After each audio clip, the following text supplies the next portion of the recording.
as I began to work through Matthew's material, came to chapter 5. Chapter 5, 6, and 7, as you know. Matthew 5, 6, and 7 is the Sermon on the Mount. And because the Bible Advocate Press has spent considerable time on this particular topic in recent years, I thought maybe we should just skip over it. And then I thought we can skip over it. It's not only a huge chunk of Matthew's material, but also we find that it is part of the story. It's part of the narrative. And what we have here are principles. The principles delivered by Jesus in the Sermon on the Mount. And we find that this is an outlay of his agenda. Because a king has to have an agenda. A king, a president, a prime minister.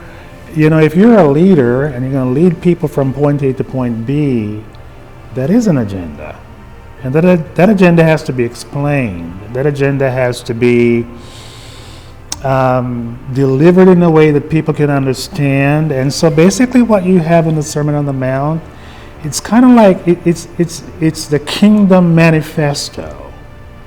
This is how we're going to build this kingdom. This is what it means to be part of this kingdom. This is how people who become subjects of this kingdom will live. This is what it looks like to be a kingdom person.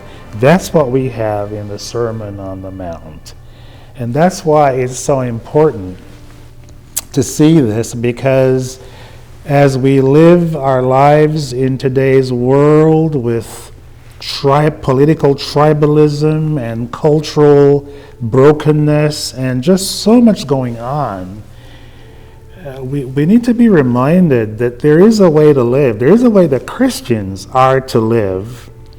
There's a way in which Christians are to be the light of the world, light in the darkness, the salt of the earth.